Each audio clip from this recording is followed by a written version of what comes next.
Assalamualaikum warahmatullahi wabarakatuh. Perkenalkan, nama saya Vina Putri Maulandari dengan NPM 23010101092. Perkenalkan, saya Safa Rizika Hamida dengan NPM akhir 159. Perkenalkan, nama saya Maya Nabila dengan NPM 230130100236. Perkenalkan, saya Anora Putri Fauzia dengan NPM 23013010091. Selanjutnya kita akan membahas tentang efek dilutif.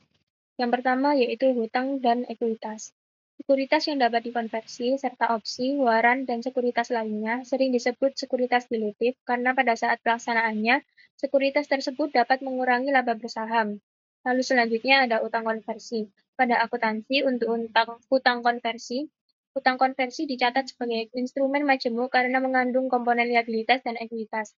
IFRS mencatatkan bahwa instrumen majemuk dipisahkan menjadi komponen liabilitas dan ekuitas untuk tujuan akuntansi. Pada perusahaan, menggunakan metode with and without untuk menilai instrumen majemuk.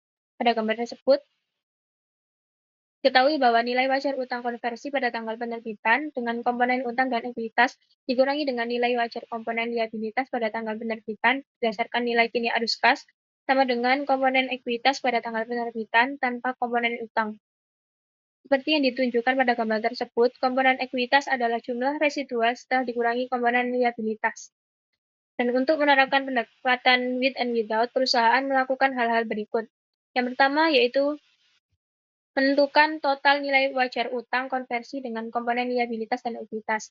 Yang kedua yaitu menentukan komponen liabilitas dengan menghitung nilai sekarang bersih dari semua arus kas kontraktual masa depan yang didiskontokan pada tingkat bunga pasar. Yang ketiga yaitu mengurangi komponen liabilitas yang diestimasi pada langkah kedua dengan nilai wajar utang konversi untuk mendapatkan komponen ekuitas. Artinya, komponen ekuitas adalah nilai wajar utang konversi tanpa komponen liabilitas. Selanjutnya ada penyelesaian obligasi konversi. Terdapat 4 situasi penyelesaian. Yang pertama yaitu pembelian kembali pada saat jatuh tempo. Yang kedua yaitu konversi pada saat jatuh tempo. Yang ketiga yaitu konversi sebelum jatuh tempo. Dan yang keempat yaitu pembelian kembali sebelum jatuh tempo. Selanjutnya ada konversi yang diinduksi. Terkadang penerbit ingin mendorong konversi cepat dari utang konversi ke sekuritas ekuitas untuk mengurangi biaya bunga atau meningkatkan rasio utang terhadap ekuitas.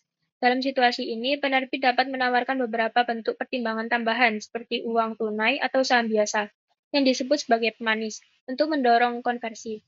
Perusahaan penerbit melaporkan pemanis itu sebagai beban periode berjalan. Jumlahnya adalah nilai wajar dari sekuritas tambahan atau pertimbangan lain yang diberikan.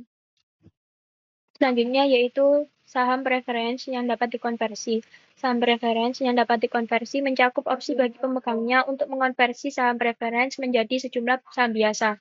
Perbedaan utama antara akuntansi untuk obligasi konversi dan saham preference konversi adalah di klasifikasinya. Obligasi konversi merupakan instrumen gabungan karena memiliki komponen liabilitas dan ekuitas. Saham preference yang dapat dikonversi bukan merupakan instrumen majemuk karena hanya memiliki komponen ekuitas. Oleh karena itu, saham preference yang dapat dikonversi dilaporkan sebagai bagian dari ekuitas. Ketika saham preference dikonversi atau dibeli kembali, tidak ada hubungan atau kerugian yang diakui. Dasar pemikirannya adalah bahwa perusahaan tidak mengakui keuntungan atau kerugian yang melibatkan transaksi dengan pemegang saham yang ada. Selanjutnya yaitu waran saham. Waran adalah sertifikat yang memberikan hak kepada pemegangnya untuk membeli saham pada harga tertentu dan dalam jangka waktu tertentu. Penerbitan waran atau opsi untuk membeli saham tambahan biasanya muncul dalam 3 situasi. Yang pertama yaitu ketika menerbitkan berbagai jenis sekuritas seperti obligasi atau saham preferen, perusahaan seringkali menyertakan waran agar sekuritas tersebut menjadi lebih menarik dengan memberikan penambahan modal. Lalu yang kedua yaitu setelah penerbitan saham biasa tambahan, pemegang saham lama memiliki hak memesan terlebih dahulu untuk membeli saham biasa terlebih dahulu. Perusahaan dapat menerbitkan waran sebagai bukti hak tersebut. Lalu yang ketiga yaitu perusahaan memberikan waran yang sering disebut sebagai opsi saham kepada para eksekutif dan karyawan sebagai bentuk kompensasi. Selanjutnya ada waran saham yang diterbitkan dengan sekuritas lain. Waran yang diterbitkan dengan sekuritas lain pada dasarnya adalah opsi jangka panjang untuk membeli saham biasa dengan harga tetap. Umumnya masa berlaku waran adalah 5 tahun, terkadang juga 10 tahun, terkadang perusahaan dapat menawarkan waran abadi. Lalu selanjutnya yaitu hak untuk membeli saham tambahan. Jika direksi perusahaan memutuskan untuk menerbitkan saham biasa baru, pemegang saham lama umumnya memiliki hak untuk membeli saham yang baru diterbitkan secara proporsional dengan jumlah saham yang mereka miliki. Hak istimewa ini yang disebut sebagai hak saham, melindungi pemegang saham yang ada dari mengalami dilusi hak suara tanpa persetujuan mereka. Selain itu, hak ini juga memungkinkan mereka untuk membeli saham di bawah harga pasar. Tidak seperti waran yang diterbitkan dengan sekuritas lain, waran yang diterbitkan untuk hak saham berdurasi pendek. Selanjutnya yaitu bagikan rencana kompensasi. Program kompensasi saham efektif jika 1. Menilai kompensasi berdasarkan kinerja karyawan dan perusahaan. 2. Memotivasi karyawan untuk mencapai kinerja tinggi. 3. Membantu mempertahankan eksekutif dan menarik bakat baru. 4. Memaksimalkan manfaat karyawan dan meminimalkan biaya pemberi kerja setelah pajak. 5. Menggunakan kriteria kinerja yang dapat dikendalikan oleh karyawan. Sementara kompensasi tunai berfokus pada jangka pendek, rencana kompensasi berbasis saham menambah loyalitas jangka panjang dengan memberi karyawan kesempatan untuk mendapatkan ekuitas berdasarkan kinerja perusahaan, seperti peningkatan laba per saham, pendapatan, harga saham, atau pangsa pasar. Selanjutnya yaitu pengakuan kompensasi saham. Rencana opsi saham melibatkan dua isu akuntansi utama, yaitu menentukan biaya kompensasi dan alokasi biaya tersebut. Biaya kompensasi dihitung berdasarkan nilai wajar opsi saat tanggal pemberian, biasanya menggunakan model penetapan harga opsi. Biaya ini tidak disesuaikan setelah tanggal pemberian meski harga saham berubah. Biaya kompensasi umumnya diakui selama periode layanan, yaitu periode vesting antara tanggal pemberian dan vesting. Misalnya, untuk Chain Ltd, pada 1 November 2021, opsi saham diberikan kepada eksekutif dengan nilai kompensasi total 22 juta yuan yang akan diakui selama 2 tahun. Penggunaan opsi, yaitu saldo berada di akun share premium opsi saham. Contoh entry jurnalnya, yaitu kas, dan share premium opsi saham pada share capital ordinary dan share premium ordinary. Kadaluarsa opsi, yaitu transfer saldo dari premi saham opsi saham ke premi saham opsi saham kadaluarsa. Contoh entry jurnalnya yaitu premi saham opsi saham pada premi saham opsi saham yang kadaluarsa. Penyesuaian biaya kompensasi. Yang pertama yaitu berdasarkan kondisi layanan, biaya kompensasi dapat disesuaikan jika jumlah opsi yang diberikan berubah. Yang kedua yaitu berdasarkan kondisi pasar, biaya kompensasi tidak disesuaikan meskipun opsi tidak dilaksanakan karena kondisi pasar, seperti harga saham yang tidak mencapai harga pelaksanaan. Saham terbatas. Saham terbatas adalah instrumen kompensasi yang memberikan saham kepada karyawan dengan ketentuan bahwa saham tersebut tidak dapat dijual atau dipindahkan hingga hak kepemilikan terpenuhi. Dalam akuntansi, saham terbatas dinilai pada tanggal pemberian dan biaya kompensasi dihitung berdasarkan nilai wajar tersebut selama periode layanan. Keuntungan utama saham terbatas dibandingkan opsi saham meliputi yang pertama yaitu nilai tetap.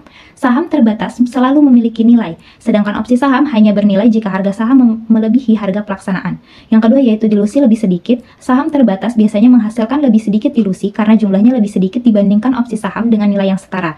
Dan yang terakhir yaitu penyesuaian insentif. Pemegang saham terbatas lebih fokus pada tujuan jangka panjang perusahaan dibandingkan penerima opsi saham yang mungkin lebih fokus pada keuntungan jangka pendek. Rencana pembelian saham karyawan. Rencana pembelian saham karyawan atau ESPP memungkinkan karyawan membeli saham dengan diskon dalam periode singkat. Rencana ini dianggap kompensasi dan harus dicatat sebagai biaya selama masa kerja. Dalam contoh, 800 karyawan membeli total 64.000 saham dengan harga pembelian rata-rata 24 pound sterling per saham.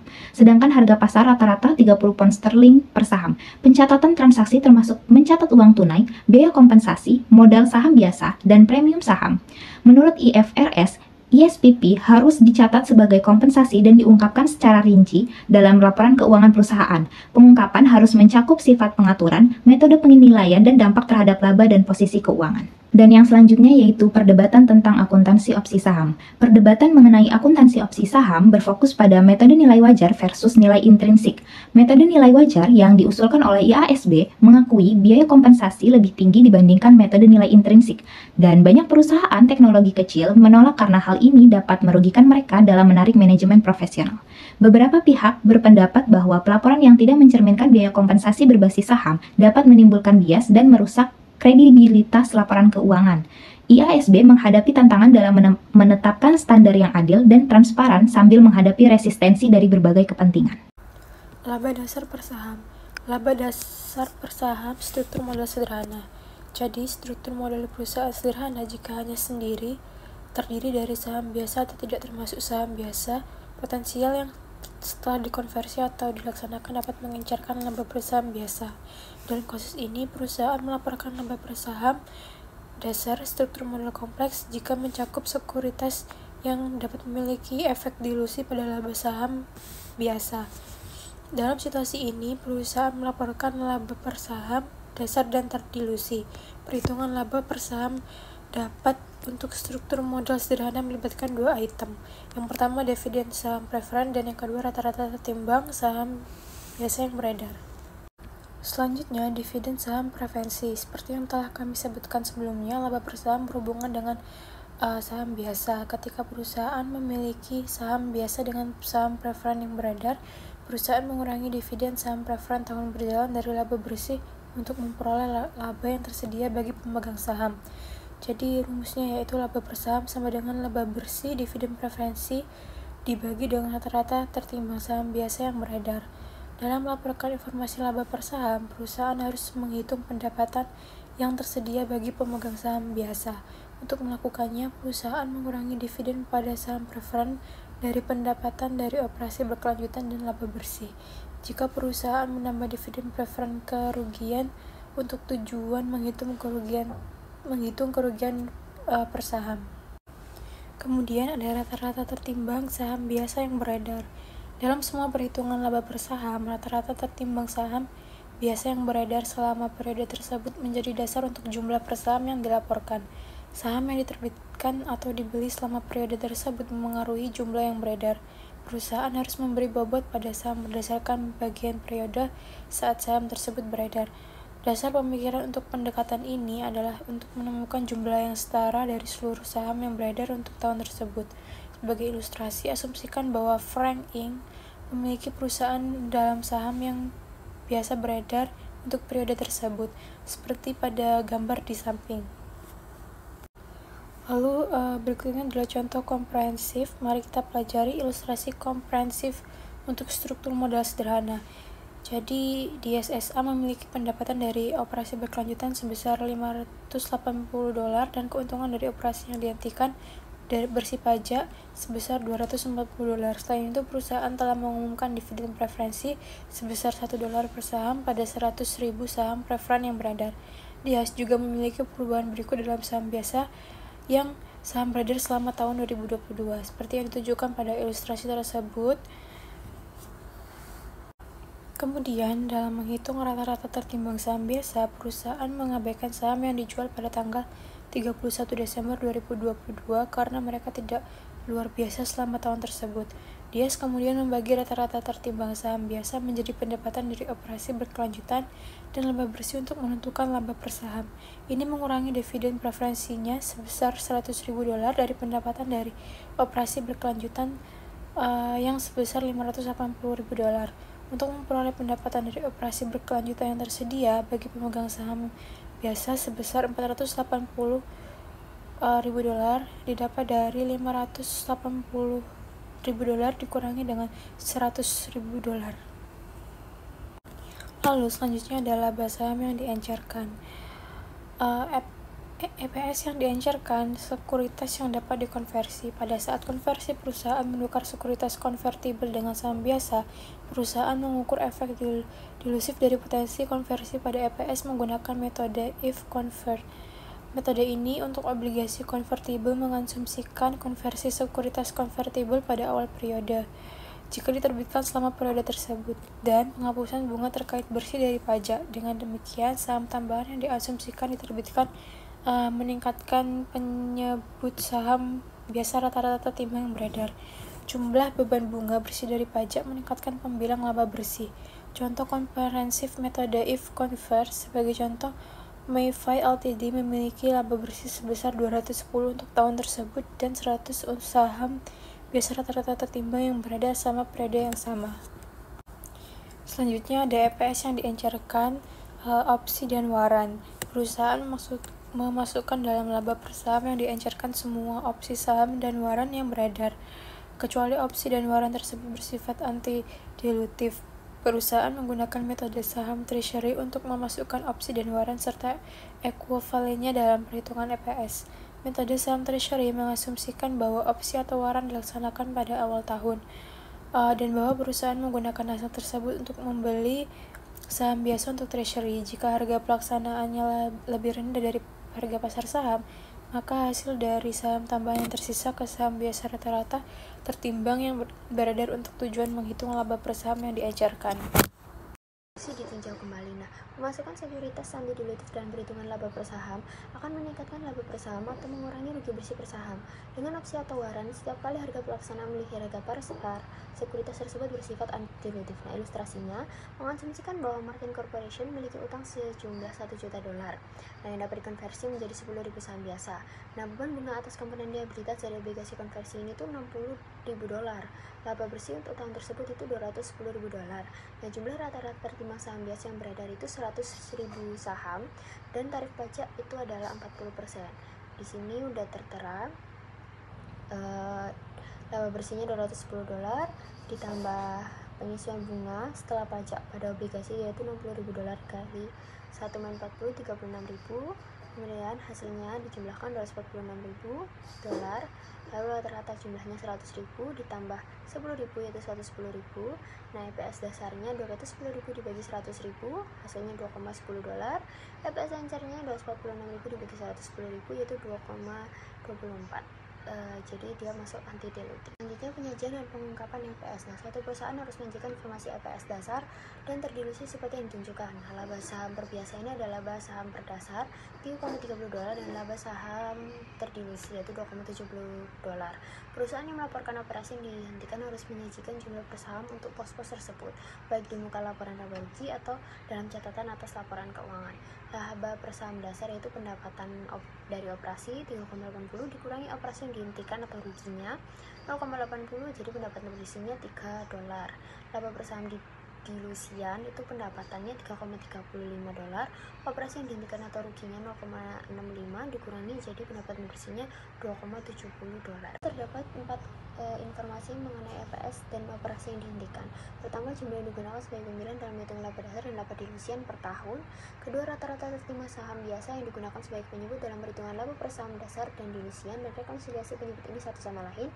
Ketiga, instrumen yaitu termasuk saham yang diterbitkan secara bersyarat. Dan keempat, uraian mengenai transaksi saham biasa atau potensi transaksi saham biasa yang terjadi setelah periode pelaporan dan yang akan mengubah secara signifikan. Ringkasan perhitungan EPS. Jadi perhitungan laba per saham merupakan masalah yang rumit. Ini juga merupakan era yang kontroversial karena banyak sekuritas, meskipun secara teknis bukan saham biasa. Yang pertama, struktur modal sederhana. Ya, langsung kemudian lanjut hitung pendapatan yang berlaku untuk saham biasa, lalu hitung rata-rata tertimbang saham biasa beredar, dan menjadilah EPS, yaitu penghasilan yang berlaku untuk saham atau biasa rata-rata tertimbang. Untuk apresiasi saham, yang pertama SAR penghargaan kewajiban bersih saham. Ini perusahaan mengklasifikasikan SAR sebagai penghargaan ekuitas jika pada tanggal pelaksanaan pemegang penerima saham dari perusahaan setelah pelaksanaan. Yang kedua, HSAR penghargaan kewajiban bersih saham. Jadi suatu perusahaan ini menggunakan pendekatan untuk mencatat penghargaan liabilitas bersih saham. Yang pertama, mengukur nilai wajar penghargaan pada tanggal pemberian dan memperoleh kompensasi. Yang kedua, mengukur ulang nilai wajar setiap periode pelaporan sampai penghargaan itu diselesaikan. Yang ketiga, setelah masa kerja selesai, yaitu menentukan biaya kompensasi masing-masing. Metode ini itu disebut pendekatan persentase. Metode ini itu pada tahun pertama itu misalnya rencananya ada 4 tahun, perusahaan membebankan seperempat dari perkiraan biaya hingga saat ini. Pada tahun kedua, perusahaan membebankan 2/4 atau 50%.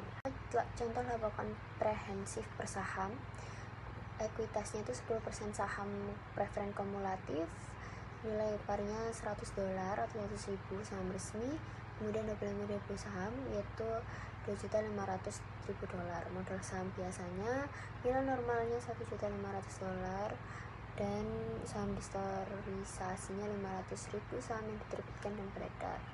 Lalu bagian premiumnya 2 juta, laba ditahannya 9 juta, ekuitas totalnya $14 juta. Kemudian utang jangka panjang itu terdapat catatan pembayaran 14%, ada $1 juta.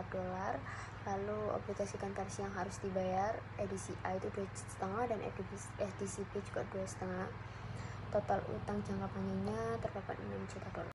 Selanjutnya ada catatan dan asumsinya. Yang pertama, opsi diberikan pada bulan Juli 2020. Harganya $20 per saham. Nah, ini saham biasa Webster selama tahun 2022 itu $30 per saham. Semua opsi ini masih beredar pada tahun 2022. Yang kedua, diterbitkan pada tahun 2021, ini dikonversi yaitu 40 lembar dengan harga obligasi memiliki nilai parnya $1.000 tahun 2022. Bunga biayanya $200.000 edisi A, dan beban bunga sebesar $250.000 tercatat pada konversi edisi B. Yang ketiga, saham preferen kumulatif 10% dikonversikan tahun 2022. Yang keempat, tarif pajak penghasilan rata-rata 40%. 500.000 saham biasa beredar sepanjang tahun. Lalu dividen preferen tidak ada di 2022. Lalu pendapatan bersih $1.750.000 tahun 2022, dan tidak ada obligasi atau saham preferen di konferensi sama dari tahun 2022. Selanjutnya ada pendapatan bersih $1.150.000 dikurangi dengan 10% persyaratan dividen yaitu $250.000, hasilnya $1.500.000. Lalu rata-rata tertimbangnya $500.000, dan laba saham biasanya $3. Jadi bila saham preferen ini bersifat kumulatif, maka perusahaan mengurangi saham preferen. Nah, kalau perusahaan menghitung laba per saham itu $3 sebagai titik awal. Nah, langkah pertama perhitungan laba per saham itu jumlah saham berdasarkan opsi dikali harga opsi per saham yaitu 1 juta. Lalu rata-rata harga pasaran biasanya 2022 itu 30.000, jadinya saham treasury-nya 1 juta dibagi $30, ada 33.333. Kelebihan sahamnya 50.000, ini 33.333, hasilnya 16.667. Ada efek per saham yaitu efek pembilang inkremental dan efek penyebut inkremental tidak ada, dan 16.667 saham, hasilnya $0. Selanjutnya ada contoh laba komprehensif per saham, yaitu beban bunga obligasi edisi A $200.000 dikurangi dengan pajak penghasilan karena bunga, yaitu 40 dikali $200.000, 80.000, hasilnya $120.000. Ini termasuk biaya bunga yang dihindari. Lalu jumlah saham biasa yang diterbitkan dengan asumsi konversi obligasi 2.500 obligasi dikali 40 saham, hasilnya $100.000. Sama seperti tadi, efek persahamnya ada 1,20 dari $120 bagi 100.000 per saham.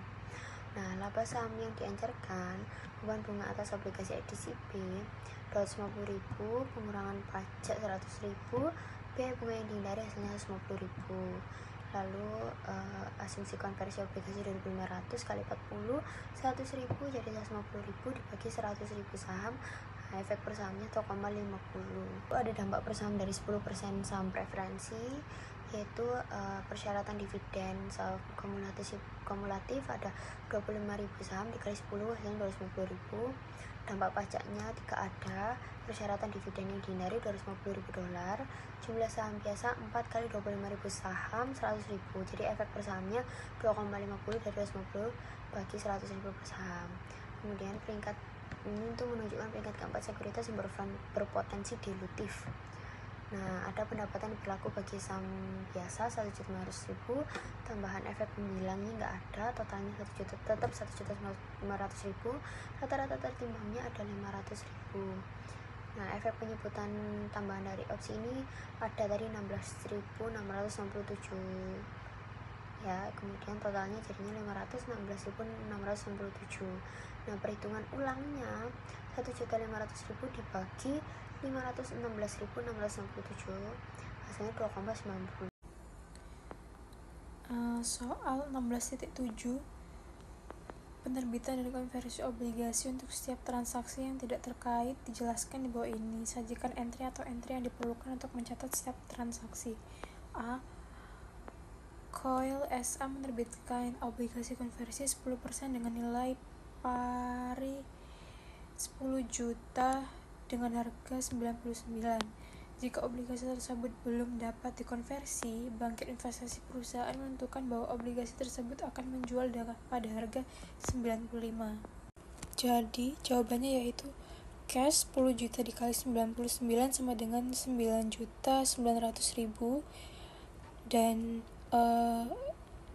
kreditnya bond payable 10 juta dikali 95 sama dengan 9.500.000, dan share premium conversion equity-nya 400.000. Lalu yang B, Lambert AG menerbitkan obligasi 10% dengan nilai nominal 10 juta pada harga 98. Satu waran saham diterbitkan dengan setiap obligasi nilai nominal 100. Nilai obligasi tanpa waran adalah 9.600.000. Jadi penyelesaiannya adalah cash 10 juta dikali 98 adalah 9.800.000. Lalu pada kredit ada bond payable 10 juta dikali 98 sama dengan 9.600.000. Jadi share premium share warrants-nya 200.000. Lalu yang ketiga ada Seprakor AG mencairkan utang konversinya pada tahun 2022. Obligasi dengan nilai nominal 10 juta dengan bunga 11% dikonversi menjadi 1 juta lembar saham biasa dengan nilai nominal 1 pada tanggal 1 Juli. Jumlah tercatat utang pada tanggal 1 Juli adalah 9.700.000. Akun ekuitas konversi memiliki saham saldo sebesar 200 dan perusahaan membayar tambahan sebesar 75.000. Penyelesaiannya adalah share premium conversion equity 200, conversion expense 75, dan bond payable 9.700.000. Dan pada kredit share capital ordinary 1 juta, share premium ordinary 8.900.000, dan cash 75.000. Baik, saya akan membahas mengenai soal E1616.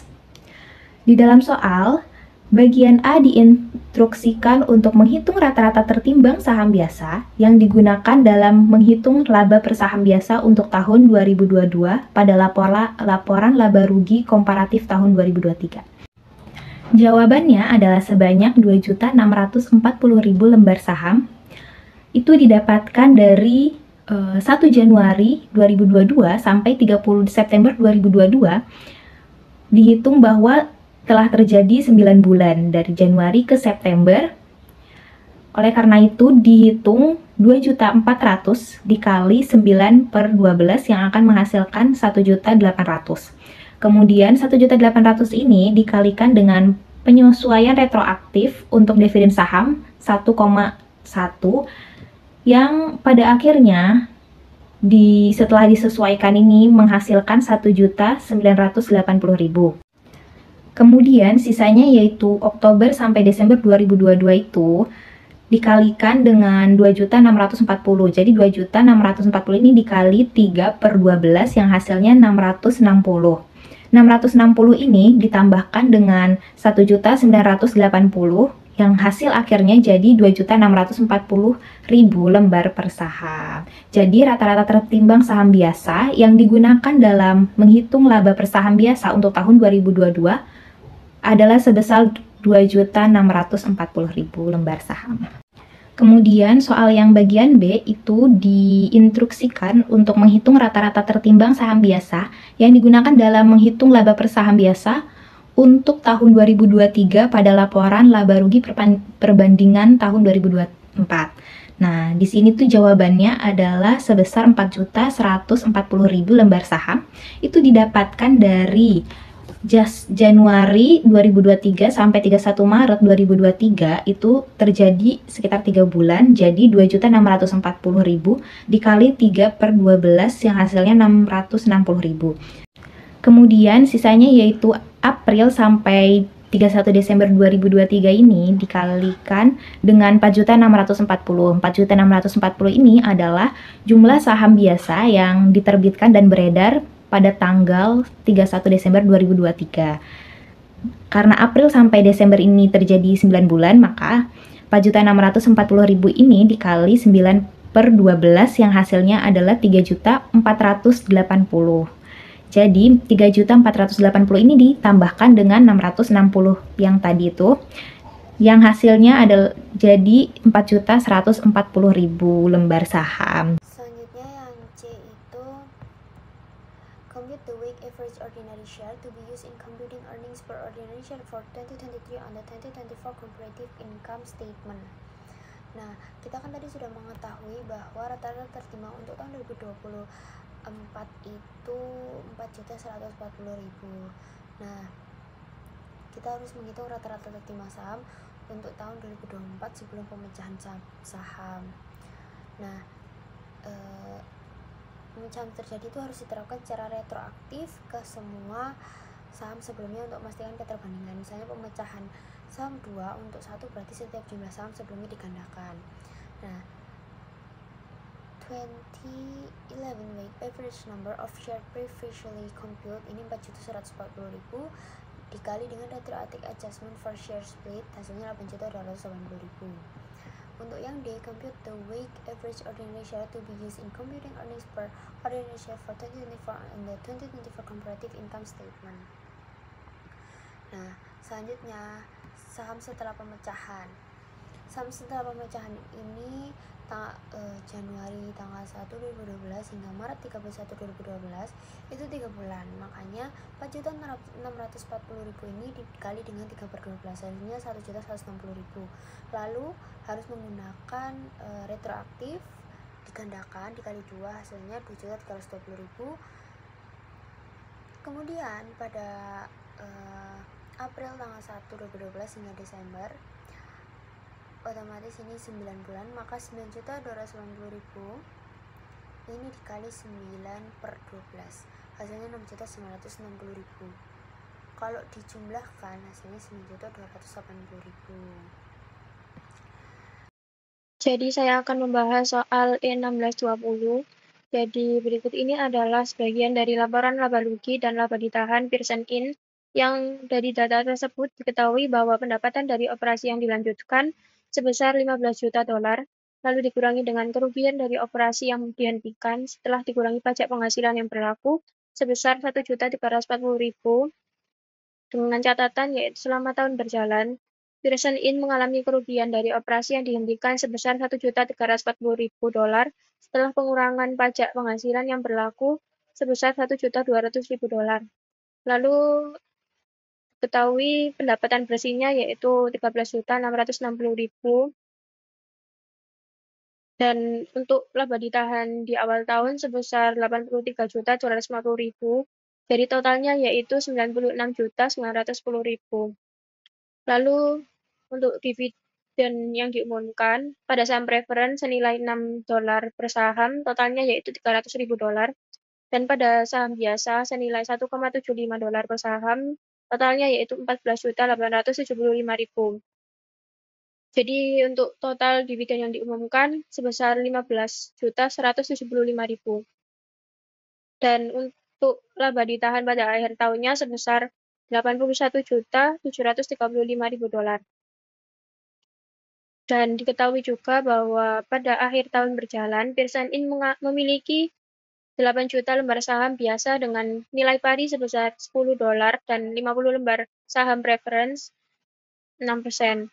Pada tanggal 1 April tahun berjalan, Pearson In juga menerbitkan 1 juta saham biasa seharga 32 dolar per saham untuk membantu memulihkan kerugian atas operasi yang dihentikan. Lalu untuk instruksinya yaitu hitunglah laba per saham atas saham biasa untuk tahun berjalan sebagaimana harus dilaporkan kepada pemegang saham. Jadi untuk menjawab soal tersebut, pertama-tama kita akan membahas tentang income data.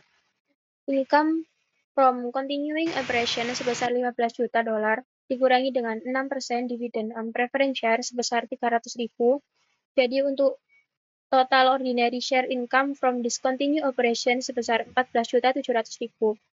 Lalu dikurangi lagi dengan discontinued operation loss net of tax sebesar 1.340.000. Jadi untuk total net income available for ordinary shareholder sebesar 13.360.000 dolar.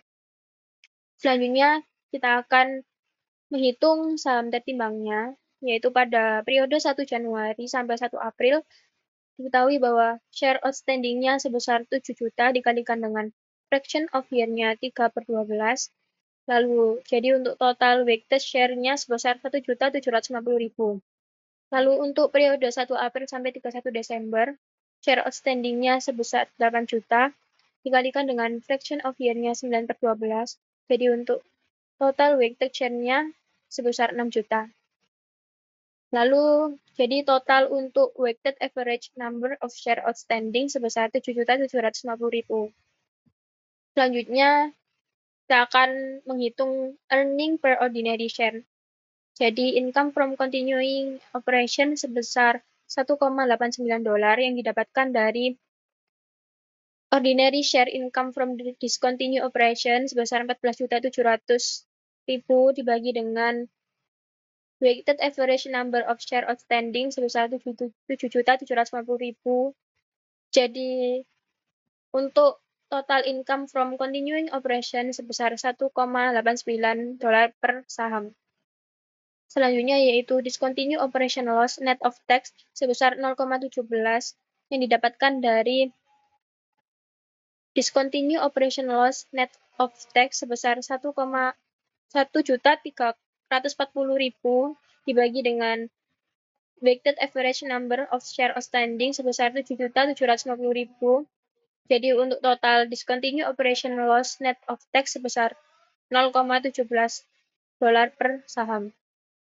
Jadi untuk net income-nya sebesar $1,72 yang didapatkan dari net income available for ordinary shareholder sebesar 13.360.000 dibagi dengan weighted average number of share outstanding sebesar 7.750.000. Jadi total untuk net income-nya sebesar $1,72 per saham.